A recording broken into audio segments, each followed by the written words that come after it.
In July of 2023, as a historic drought tightened its grip on the American West, the waters of Lake Mead receded to their lowest levels in recorded history. A tourist, idling his boat in a newly navigable canyon, saw something that did not belong. It was not the pale gleam of sun-bleached rock, but the hard, artificial glint of polished chrome breaking through the cracked mud. Hours later, recovery crews were pulling a turquoise 1966 Cadillac DeVille from the grip of the hardened silt, a perfectly preserved automotive tomb.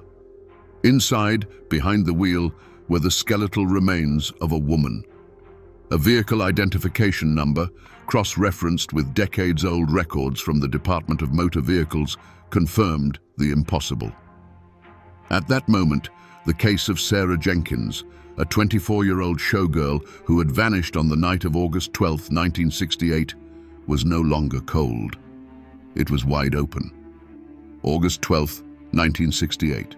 The asphalt of the Las Vegas Strip shimmered under a brutal desert sun. Inside the refrigerated air of the Oasis Casino, Sarah Jenkins was preparing for the late show. To the other dancers in the chorus line, she was an enigma, quieter, more focused. Her ambition, a sharp, polished thing they couldn't quite understand. They traded gossip and cigarettes in the dressing room. Sarah stretched, her movements precise, her gaze distant. She was seen as too serious for the chorus line, but they misunderstood. For Sarah, the dancing was merely the opening act. Her only real friend in the city, a fellow dancer named Evelyn Reed, watched her with a familiar mix of admiration and concern. Evelyn saw how the city's most powerful men watched Sarah, not just with desire, but with a kind of cautious respect. They spoke to her in hushed tones in the VIP lounges, their guard lowered by her disarming beauty and the noise of the casino floor. Sarah, in turn, listened. She remembered everything. That evening, the owner of the Oasis, Vincent Moretti, made a rare appearance backstage. He was a man whose charisma was a carefully constructed shield for the cold ruthlessness that had built his empire. He moved through the chaos of backstage with an unnerving calm, his eyes missing nothing. He paused by Sarah's dressing station, offering a thin smile. He said her performance was becoming the talk of the town. It was not a compliment. It was a statement of fact, an acknowledgement that he was aware of the attention she was attracting. After the final curtain call, Sarah collected her things. In her purse was an uncashed paycheck from the casino, enough for a deposit on a small apartment far away from the neon glow of the Strip. It was a tangible piece of a future she was meticulously planning. Evelyn caught her arm as she was leaving. "Be careful, Sarah," she whispered. Sarah just smiled, a flicker of confidence in her eyes. "The careful ones never get what they want," she replied. She walked out into the vast, lamplit expanse of the employee parking lot. The air was still thick with the day's heat. The sound of her footsteps on the gravel was the only sound to break the distant hum of the city. She reached her turquoise Cadillac, the chrome fins gleaming under the lights. The car door opened, then closed with a solid, definitive thud. The engine turned over, its low rumble a familiar sound in the desert night. The headlights cut a bright path through the darkness, swinging out of the parking lot and onto the road leading away from the Strip. And then, she was gone. Contact was lost.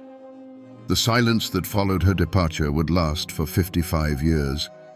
The turquoise Cadillac sat under the glare of forensic lights in a climate-controlled LVMPD evidence garage, a ghost that smelled of stale water and deep earth. For Detective Isabella Rossi of the Cold Case Unit, this was not a car. It was a sealed environment, a crime scene preserved for 55 years. Her team worked with the slow, deliberate pace of archaeologists, documenting every fiber, every particle of dust. The interior was a time capsule of 1968, a single fallen earring on the floor mat, a book of matches from the Sands Hotel, a tube of lipstick rolled under the passenger seat. The skeleton of Sarah Jenkins was still behind the wheel, slumped slightly toward the passenger side. An initial examination by the forensic anthropologist on site yielded the first crucial facts.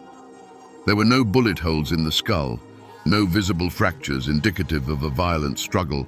The delicate hyoid bone in the neck was intact, arguing against strangulation.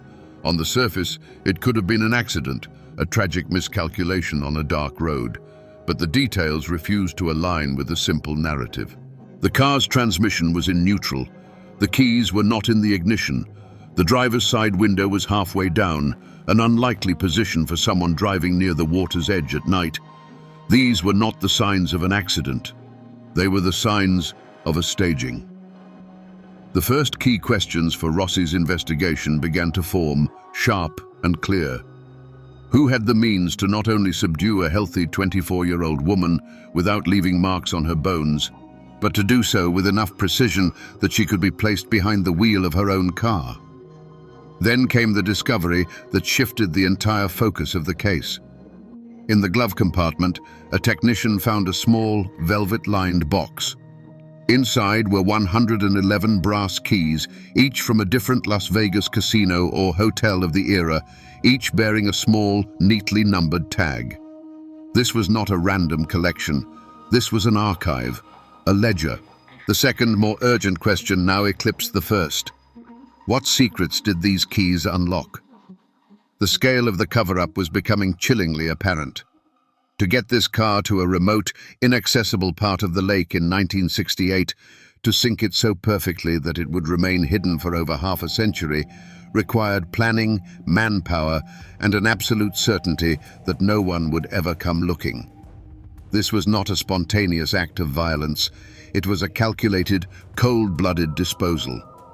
To understand why the Cadillac lay undisturbed for half a century, Detective Rossi had to go back to the archives. The original 1968 case file on the disappearance of Sarah Jenkins was thin, its pages brittle with age. The investigation, by modern standards, was a textbook example of institutional failure. It began 48 hours after Sarah missed her first shift, when a nervous Evelyn Reed filed a missing persons report with the Las Vegas Police Department. The response was perfunctory. The lead detective at the time framed the case through the lens of common Vegas tropes.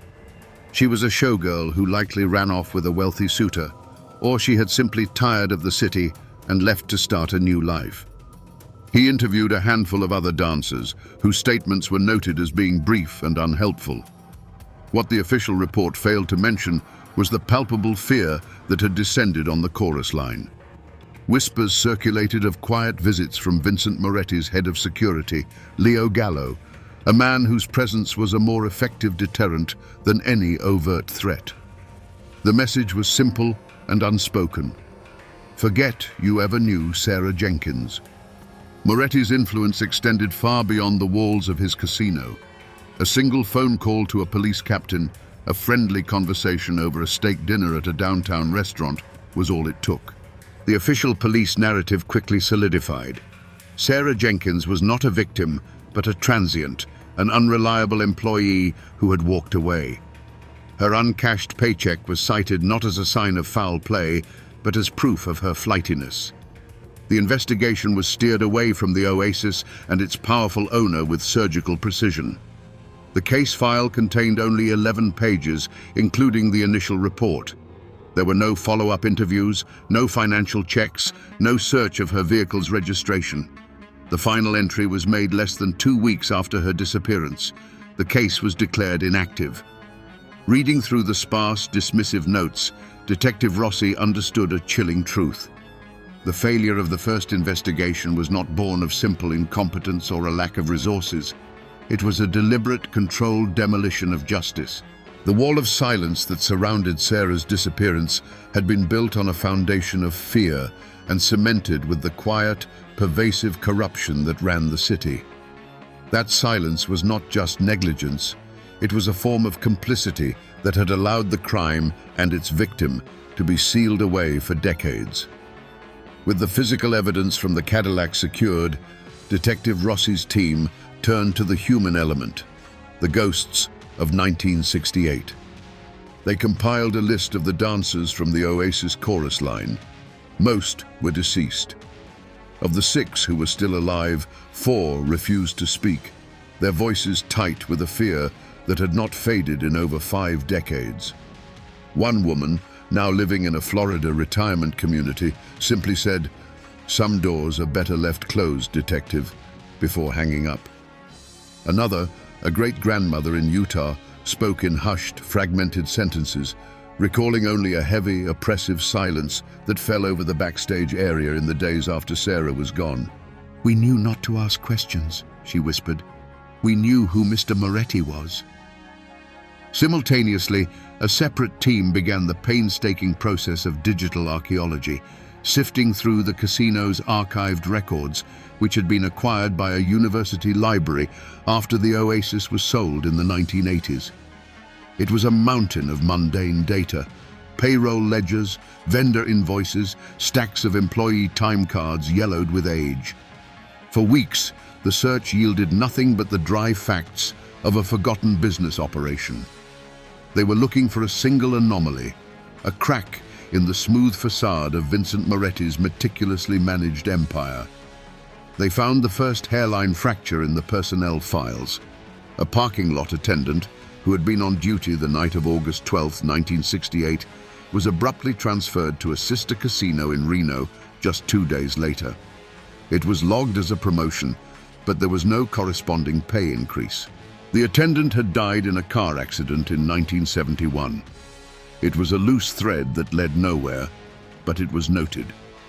The investigation then turned to the casino's physical assets beyond the Strip. In the 1960s, the Oasis maintained a small private marina on Lake Mead for entertaining VIPs. After a series of formal requests, Rossi's team received a dusty crate of logbooks from the marina, which had been defunct since the 1970s. They were mostly filled with routine entries: boat maintenance schedules, fuel consumption reports, lists of high-roller guests taken out for daytime fishing trips. The team worked through the summer of 1968, page by tedious page. And then they found it.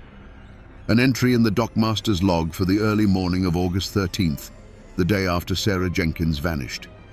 The handwriting was a rushed scrawl, starkly different from the neat cursive on the surrounding pages. It was for the casino's most powerful speedboat, Vessel 3. The entry was logged at 4:30 in the morning. It read, "Out at 0200 hours, return 0430, no guest manifest, fuel topped off, authorized by LG." In a logbook where every other trip was meticulously documented with the names of influential guests, this anonymous pre-dawn excursion into the darkness of Lake Mead was a glaring anomaly. The initials LG meant nothing to the team yet, but the entry was a single cold note in the long silence. The forensic lab delivered its first detailed report on the 111 keys. Using advanced multispectral imaging, technicians had discovered faint traces of ink beneath the numbers on the tags.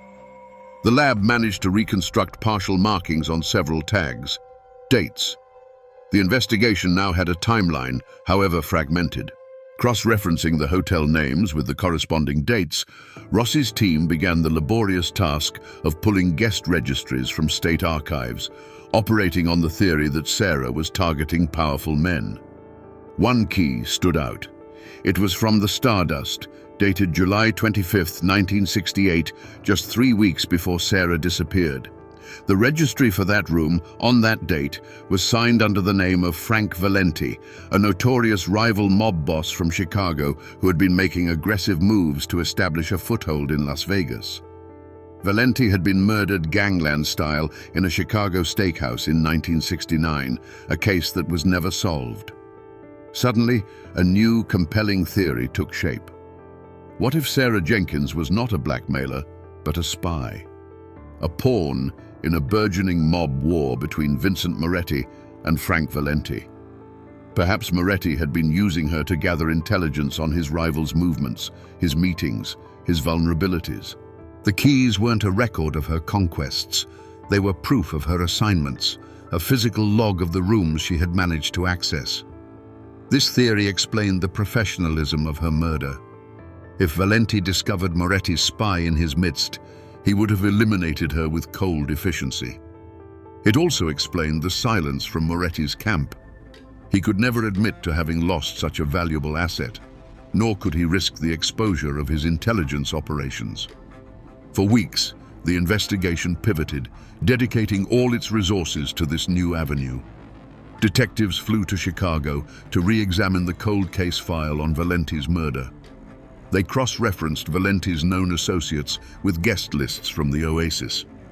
The story was logical, it fit the players, and it explained the high stakes. The entire team, including Detective Rossi, became convinced they were on the right path. The theory held until a forensics technician, conducting a secondary sweep of the Cadillac, found something wedged deep within the crumbling foam of the driver's side headrest. It was a tiny, intricately folded piece of paper, no bigger than a thumbnail, preserved by the dry, sealed environment of the car. Unfolded, it revealed a single line of Sarah's delicate, precise handwriting. It wasn't a name or a date. It was a safe deposit box number from a bank that had been defunct for 40 years. When a court order finally granted access to the bank's archived records, the team discovered the box was not registered to Sarah Jenkins, nor to anyone connected to Frank Valenti. It had been opened in 1967 under the name of Evelyn Reed. The Valenti theory, so convincing just hours before, collapsed under the weight of this single, irrefutable fact. They had been chasing a ghost. The news report was a local segment on the Lake Mead discoveries, a brief, sensationalist piece that flashed an image of the turquoise Cadillac being pulled from the mud. It showed a close-up of the evidence bags containing the 111 keys. In a quiet suburban home in Henderson, Nevada, an 80-year-old woman named Evelyn Reed saw the report, and the foundation of a secret she had kept for 55 years began to crack. 2 days later, her lawyer contacted Detective Isabella Rossi. They met in a sterile interview room at the LVMPD headquarters. Evelyn was frail, her hands trembling as she placed a small leather-bound ledger on the table between them. "She gave this to me the day she disappeared," Evelyn said, her voice thin as paper. "She told me, if anything happens to me, if you don't hear from me for more than a day, get this to the FBI. I was a coward. I was so scared. A man came to see me a few days later. He didn't have to say a word. I just knew. So I kept it hidden." Detective Rossi opened the ledger. The pages were filled with Sarah's same precise, elegant script. It was the index. Each page was headed with a hotel name and a room number that corresponded to one of the 111 keys. But below each entry was the information that changed everything. There were names, dates, and short, damning descriptions of illicit activities. It was a meticulously compiled catalogue of the city's hidden sins. A respected judge's crippling gambling debts owed directly to Vincent Moretti's illegal loan sharking operation. A California state senator's affair documented with times and locations. A federal agent's name next to a figure, $20,000, noted as a consulting fee. The names were a roll call of the powerful and untouchable from the 1960s, men from law, politics, and business, all of whom had one thing in common. They were frequent, high-stakes guests at the Oasis. All roads led back to Vincent Moretti. The ledger was Sarah's true leverage. The keys were merely the physical proof that she had been there, that she had access. She wasn't a spy for a rival mobster. She was an independent operator, building her own empire of secrets. The safe deposit box, registered in Evelyn's name, contained copies of incriminating photographs and micro-cassette audio recordings, Sarah's insurance policy. Frank Valenti wasn't the target.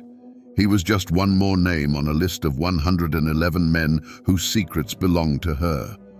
The scatter of disconnected facts, the car, the keys, the anonymous logbook entry, suddenly snapped together into a single, terrifyingly clear picture.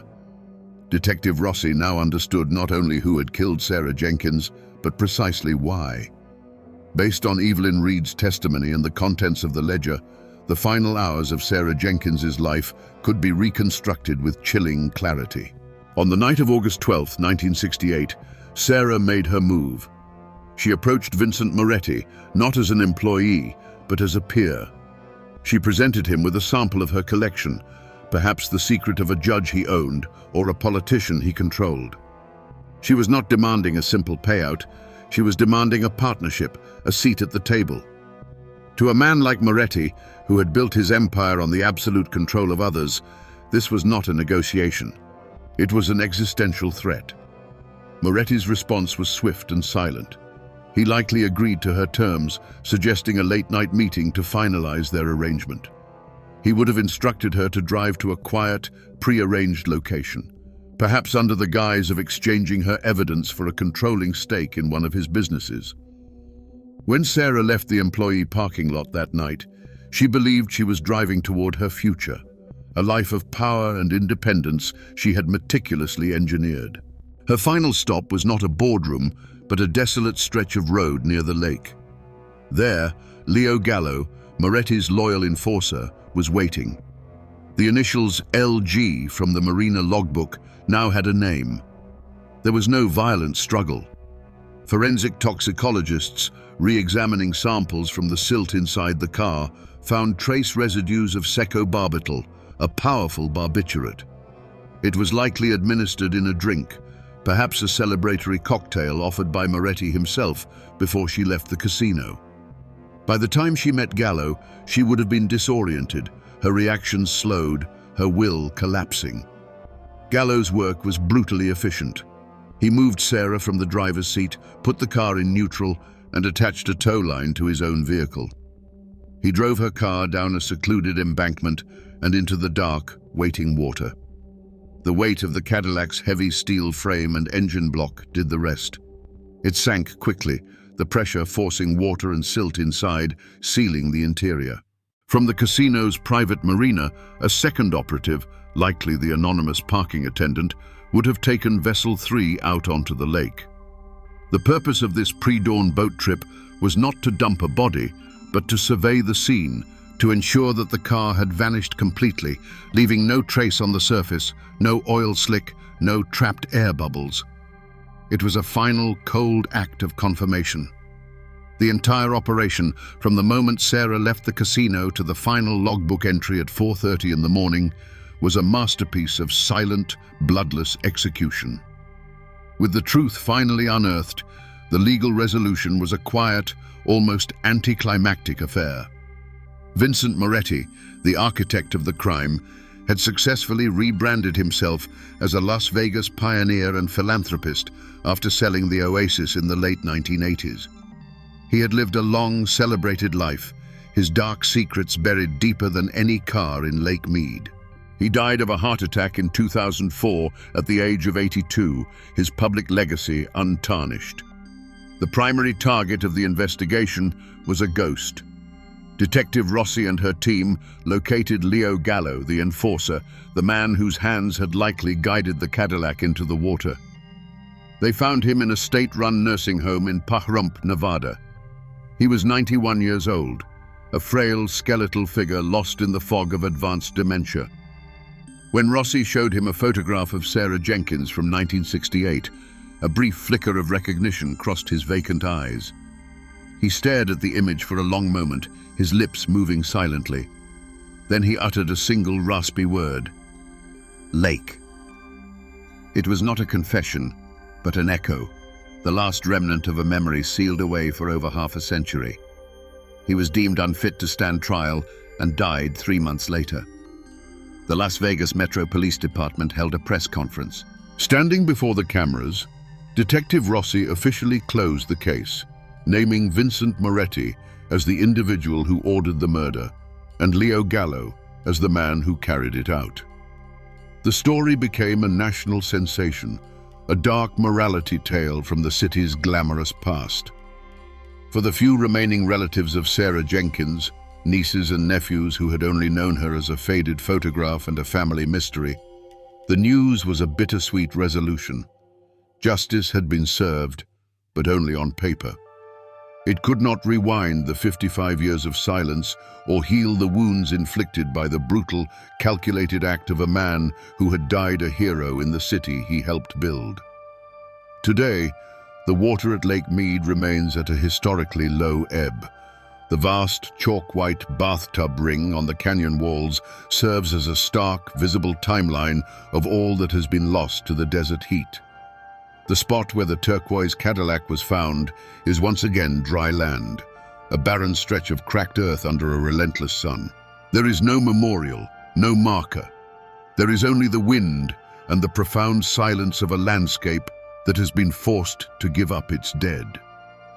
In downtown Las Vegas, inside the climate-controlled halls of the Mob Museum, the story has found its final resting place. The fully restored 1966 Cadillac DeVille sits under soft gallery lighting, its turquoise paint gleaming as it did on the last night of Sarah Jenkins's life.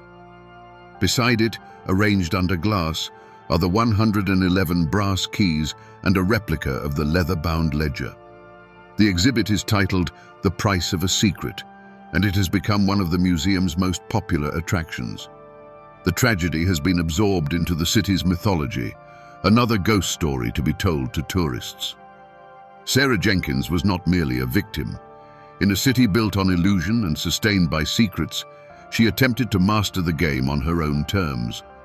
She saw the city's web of power and corruption not as a threat, but as a ladder. For a brief time, she held the secrets of 111 powerful men in her hands, believing it gave her control. Her fatal miscalculation was underestimating the brutal lengths to which a man like Vincent Moretti would go to protect the illusion he had created. Her story serves as a chilling reminder of the Las Vegas that exists just beneath the glittering facade. It is a city that has always promised to keep secrets. It kept Moretti's for more than 50 years. But the desert, in its own slow, indifferent way, keeps a different kind of ledger. The drought that exposed Sarah's tomb was not an act of justice, but a simple consequence of time and climate, a reminder that nothing stays buried forever. The water level continues to drop, exposing more of the lake bed every year. And in a city that promises to keep what happens here, one can only wonder what the next drought will reveal.